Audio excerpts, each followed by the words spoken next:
하나님께 찬양 드립시다.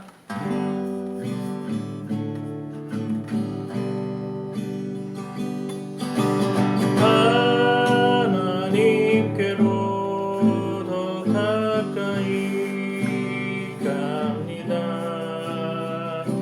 고통 가운데 계신 주님,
아멘.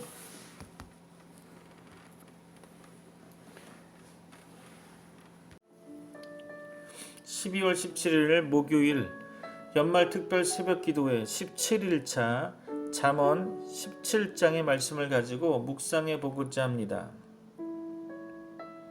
특별히 잠언 17장은 25절로 28절의 말씀을 깊이 상고해 보려고 합니다. 오늘도 하나님의 은혜와 복이 충만하시기를 소망합니다. 25절로 28절 읽어보겠습니다. 미련한 아들은 그 아비의 근심이 되고 그 어미의 고통이 되느니라. 의인을 벌하는 것과 귀인을 정직하다고 때리는 것은 선하지 못하니라. 말을 아끼는 자는 지식이 있고 성품이 냉철한 자는 명철하니라. 미련한 자라도 잠잠하면 지혜로운 자로 여겨지고 그의 입술을 닫으면 슬기로운 자로 여겨지느니라. 성경 본문의 잠언들은 삶에 대하여 다양한 교훈을 주고 있습니다. 첫 번째로 신앙의 교훈을 주고 있죠. 여호와를 경외하는 것이 지식의 근본이라고 1장 7절에 밝히면서 6장에 가면 여호와의 미워하시는 것이 무엇이다라고 이야기하고 있고요. 28장에 가면 죄를 자복하고 버리는 자가 될 것 등을 가르치고 있습니다. 두 번째로 성경 본문의 잠언은 도덕적 교훈을 줍니다. 효도에 관련돼서 10장과 15장에, 선과 악에 대해서 10장에, 사랑과 미움에 대해서 10장에, 그 다음에 진실과 허위에 대해서 12장에, 정의와 불의에 대해서 16장에 기록되는 등 여러 방면의 실생활의 도덕적 교훈을 주고 있습니다. 세 번째로 사회생활상의 좋은 교훈을 주고 있죠. 12장의 근면과 나태에 대해서, 10장의 유익한 것과 해로운 것에 대해서, 17장의 화목에 대해서, 10장의 바른 언어 생활에 대해서 이야기하는 등 유익한 교훈들이 많이 담고 있습니다. 오늘도 한 절 한 절 읽어가며 뜻을 묵상해 보고자 합니다. 25절 말씀 읽어보겠습니다. 미련한 아들은 그 아비의 근심이 되고 그 어미의 고통이 되느니라. 미련한 아들은 불경건한 자, 곧 하나님을 경외하지 않는 자이며 그 결과 그의 인격성이나 도덕성에 결함을 가진 자라고 말씀드릴 수 있습니다. 우리의 자녀들이 미련하여 불경건하고 부도덕하며 성경 읽고 기도할 줄 모르고 교회 생활을 귀하게 여기지 않고 죄 가운데 살아간다면 그들은 평안하지 못할 것입니다. 그들은 몸의 건강에 문제가 생길 수 있으며 가정과 가족들에게 문제가 나타날 수 있고 사업이나 직장에 문제가 생길 수 있을 것입니다. 무엇보다 그들은 장차 지옥 형벌을 피할 수 없게 되겠죠. 그것은 부모에게, 특히 경건한 부모에게는 매우 큰 고통을 안겨다 줄 것입니다. 다윗의 아들 암논은 이복 여동생 다말을 강간하였고 몇 년 후 다말의 오빠 압살롬은 그것을 알고 암논을 살해하게 됩니다. 사무엘하 13장 이야기죠. 또 사무엘하 15장에 보면 압살롬은 또 그 후에 아버지를 대항하는 반역자가 되어버렸습니다. 그들은 다 아버지 다윗에게 큰 고통을 준 미련한 아들들이었습니다. 우리는 다 하나님의 자녀입니다. 우리가 하나님 앞에서 경건하고 바르고 선하게 살아갈 때 하나님의 복을 받아 평안하고 형통한 삶을 누리는 것은 지극히 정상적인 일이겠지요. 레위기 26장과 신명기 28장은 그렇게 이야기하고 있습니다. 우리가 하나님의 진리 안에서 행하면 하나님께서 기뻐하실 것이며 목회자들도 그러할 것입니다. 사도 요한은 교인들이 진리 안에서 행함을 볼 때 크게 기뻐했다고 요한 2서와 요한 3서에 이야기합니다. 이와 같이 만일 우리의 자녀들이 경건하고 의롭고 선하게 산다면 그들은 하나님의 복을 받아서 평안과 형통의 복된 삶을 누리게 될 것입니다. 하나님께서는 그들에게 몸의 건강과 물질적 안정과 여유와 가정적인 행복을 주실 것이라 저는 믿습니다. 또 그것은 부모에게 큰 기쁨이 될 것입니다. 26절 말씀 볼까요? 의인을 벌하는 것과 귀인을 정직하다고 때리는 것은 선하지 못하니라. 하나님께서는 모든 사람에게 의를 명하시고 의를 장려하고 계십니다. 그러므로 의인의 의나 귀인의 정직함은 우리가 칭찬하고 기뻐하고 본받아야 할 일일 것입니다. 그러나 악인들은 그렇지 못하고 악한 세상은 그렇지 못하여 의인을 벌하고 귀인을 정직하다고 때리는 일들이 일어나고 발생하고 있다는 거죠. 성경은 그런 예들을 많이 증거하고 있습니다. 이스라엘 왕 아합 때 거짓 선지자 시드기야는 하나님의 바른 말씀을 전한 선지자 미가의 뺨을 쳤고 아합 왕은 그를 옥에 가두고 고생의 떡과 고생의 물을 마시게 하였습니다.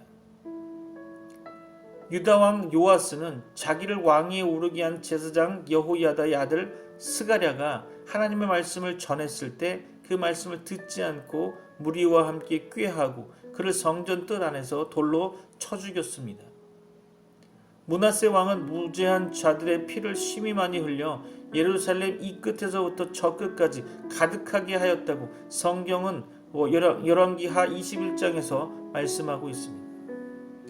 악한 유다 방백들은 하나님의 참된 선지자 예레미야를 때리고 톡으로 어두캄캄한 방에 가두었다고 예레미야 37장은 고발하고 있습니다. 신약시대에도 악한 유다 지도자들은 하나님의 아들 예수 그리스도를 십자가에 못 박혀 죽게 하였습니다. 구리장색 알렉산더는 사도 바울에게 해를 많이 끼쳤다고 디모데후서 4장은 말씀합니다. 또 으뜸되기를 좋아하는 디오드레베는 사도 요한을 영접하지 않았고 악한 말로 그를 부당하게 비난하였고 또 그것도 부족하여 형제들을 영접하지도 않고 영접하고자 하는 자를 금하여 교회에서 내어 쫓기까지 하였습니다. 요한 3서에 기록되어 있죠. 이런 일들은 다 악한 일이죠. 악인을 의로운 자처럼 용납하며 의인을 악한 자처럼 징벌하는 것은 다 하나님의 미워하시는 악한 일입니다. 27절 말씀해 볼까요? 말을 아끼는 자는 지식이 있고 성품이 냉철한 자는 명철하니라. 성품이 냉철하다는 원어는 심령이 침착하다는 뜻입니다. 원문 번역을 하면 지식이 있는 자는 말을 아끼고 명철한 자는 심령이 침착하니라 라고 번역할 수 있겠죠. 지식이 있는 자는 말을 아끼고 그래서 말의 실수를 피하거나 줄일 수 있게 되는 거죠. 말이 많으면 아무래도 말의 실수가 많이 있겠죠. 그러므로 잠언 10장 19절에서는 말이 많으면 허물을 면키 어려우나 그 입술을 제어하는 자는 지혜가 있느니라. 잠언 20장 19절에서는요. 두루 다니며 한담하는 자는 남의 비밀을 누설하나니 입술을 벌린 자를 사귀지 말지니라. 야고보는 우리가 다 실수가 많으니 만일 말에 실수가 없는 자면 곧 온전한 사람이라 라고 야고보서 3장 2절은 말씀하고 있고요. 사람마다 듣기는 속히 하고 말하기는 더디하며 성내기도 더디하라고 야고보서 3장 2절에서는 교훈하고 있습니다. 명철한 자는 심령이 침착하다고 합니다. 그는 심령이 조급하지 않고 경솔하지 않고 감정에 치우치지 않는다는 거죠. 그는 침착한 말, 바른 말, 덕스러운 말을 한다는 것입니다. 잠언 15장 28절에 의인의 마음은 대답할 말을 깊이 생각하여도 악인의 입은 악을 쏟느니라. 잠언 18장 13절에 사연을 듣기 전에 대답하는 자는 미련하여 욕을 당하느니라. 잠언 29장 20절에 네가 언어에 조급한 사람을 보느냐 그보다 미련한 자에게 오히려 바랄 것이 있느니라. 이렇게 기록하고 있습니다. 또 지혜자는 유익한 말만 합니다. 그러므로 잠언 10장 20절로 21절은 의인의 혀는 천원과 같거니와 악인의 마음은 가치가 적으니라. 의인의 입술은 여러 사람을 교육하나 미련한 자는 지식이 없으므로 죽느니라 라고 말씀하고 있습니다. 또한 잠언 12장 18절에서는 혹은 칼로 찌름같이 함부로 말하거니와 지혜로운 자의 혀는 양약 같으니라 라고 기록하고 있습니다. 28절 말씀 볼까요? 미련한 자라도 잠잠하면 지혜로운 자로 여겨지고 그의 입술을 닫으면 슬기로운 자로 여겨지느니라. 미련한 자는 하나님을 알지 못하고 그를 경외치 않는 자일 것입니다. 그는 하나님의 뜻인 선을 행하지 않는 자겠죠. 미련한 자는 그의 말로 그의 미련이 드러나므로 차라리 말을 하지 않고 잠잠한 것이 낫다고 표현하고 있습니다. 그러므로 미련한 자라도 잠잠하면 지혜로운 자로 여겨지고 그 입술을 닫히면 슬기로운 자로 여겨질 것이라는 거죠. 우리는 미련한 자가 되지 말아야 합니다. 말은 사람의 인격의 표현인 것입니다. 주 예수께서는 선한 사람은 그 쌓은 선에서 선한 것을 내고 악한 사람은 그 쌓은 악에서 악한 것을 낸다라고 말씀하셨습니다. 영적으로 성숙하고 온전한 사람은 말에 온전한 사람인 것입니다. 그러므로 야고보서에서는 우리가 다 실수가 많으니 만일 말에 실수가 없는 자면 곧 온전한 사람이다 라고 야고보서 3장 2절은 말씀하고 있는 거죠. 지혜자는 덕스러운 말을 합니다. 성도는 사람 앞에서 그를 충고하고 뒤에서 그를 위해 기도하는 것입니다. 잠언 27장 5절로 6절 말씀은 면책은 숨은 사랑보다 나으니라. 친구의 통책은 충성에서 말미암은 것이나 원수의 자주 입맞춤은 거짓에서 난 것이니라 라고 말씀합니다. 사도 바울은 에베소서 4장 29절에서 무릇 더러운 말은 너희 입 밖에도 내지 말고 오직 덕을 세우는 데 소용되는 대로 선한 말을 하여 듣는 자들에게 은혜를 끼치게 하라고 조언하고 있습니다. 그러나 미련한 자는 악한 말을 합니다. 그는 남을 비난하는 말을 잘합니다. 성도는 사람 앞에서 그를 충고하고 뒤에서 그를 위해 기도하는 반면에 미련한 악인은 사람 앞에서 친절히 인사하고 뒤에서 그를 힐난합니다. 그는 덕스럽지 못하고 남의 인격과 명예에 파괴적인 말을 하고 다닙니다. 남을 악하게 비난하는 것은 하나님 앞에서 큰 죄악인 것을 알아야 할 것입니다. 오늘 말씀을 마무리하려고 합니다. 오늘 묵상한 본문을 요약해 보려고 합니다. 첫째로 미련한 아들은 그 아비의 근심이 되고 그 어미의 고통이 된다는 것입니다. 우리는 지혜로운 자녀가 되고 또 하나님의 은혜와 말씀으로 우리 자녀들을 지혜로운 자녀로 키워야 할 것입니다. 또 우리는 다 하나님의 은혜와 말씀으로 하나님의 지혜로운 자녀들이 되어야 할 것입니다. 둘째로 의인을 벌하는 것과 귀인을 정직하다고 때리는 것이 선하지 못하다는 것을 우리는 알아야 할 것입니다. 우리는 의인을 칭찬하고 본받고 악인을 책망하고 경계해야 할 것입니다.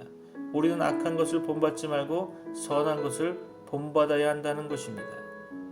셋째로 지식이 있는 자는 말을 아끼고 명철한 자는 심령이 침착하다는 것입니다. 우리는 두루 다니며 한담하는 자가 되지 말고 말을 아끼는 자가 되어야 하고 또 심령의 조급함과 경솔함을 버리고 침착함을 지켜야 할 것입니다. 넷째로 미련한 자라도 잠잠하면 지혜로운 자로 여기우고 그 입술을 닫히면 슬기로운 자로 여기운다는 것입니다. 우리는 말하기를 더디하는 자가 되어야 할 것입니다. 오늘도 여러분에게 하나님의 은혜와 복이 충만하시길 소망합니다. 다 같이 기도하겠습니다. 하나님 감사합니다. 미련한 아들은 그 아비의 근심이 되고 그 어미의 고통이 된다고 했습니다. 우리는 미련한 하나님의 자녀가 아니라 지혜로운 자녀가 되길 소망합니다. 또한 오늘 본문의 말씀을 통해 의인을 벌하는 것과 귀인을 정직하다고 때리는 것이 선하지 못하다고 했습니다.